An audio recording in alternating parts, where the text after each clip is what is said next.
Bună ziua, dragii mei! Cred că am o poveste interesantă astăzi și pentru voi.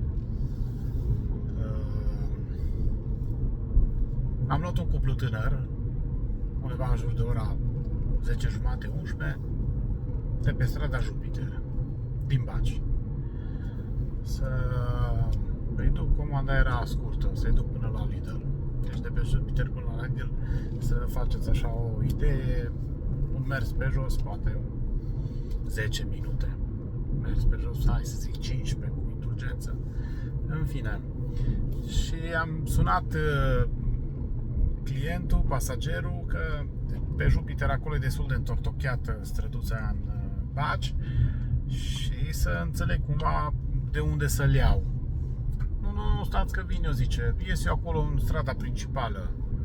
E ok, zic, nicio problemă. Și apare el și ea, văd frumos și Ileana cu Sânzeana, și urcă în mașină și zice, oricum vreau să fac câțiva pași pe jos, că-s mahmur, zice el. Mahmur. Dar zic, domnișoara zâmbește așa cu subînțeles, la care el îi zice, nu, te rog, nu râde de mine, că-s foarte mândru de mine, zice el, că-s mahmur. Dar zic, ce vârstă ai?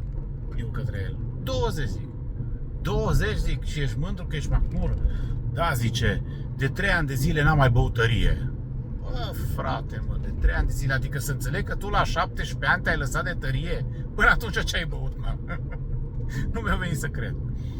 Și zic, uite, și eu am un băiat de 17 ani, zic, mai zilele trecute și-o ținut ziua undeva la o proprietate în afara orașului, la piscină, cu prieteni, cu colegi, în jur de vreo 18 inși și fete și băieți.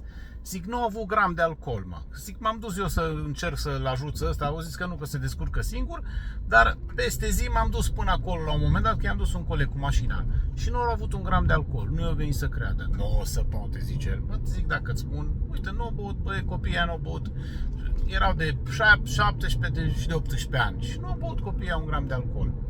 El la 20 de ani era mahmur de la tărie și era mândru de el că putuse totuși după 3 ani de zile de abstinență de tărie, putea iară să bea tărie. Nebunie. Tineretul din ziua de astăzi.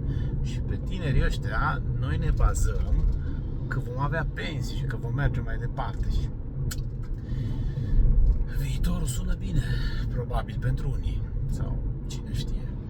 Vă mulțumesc pentru audiență și nu uitați, dacă v-a plăcut, un like și un subscribe, da? O zi bună vă doresc!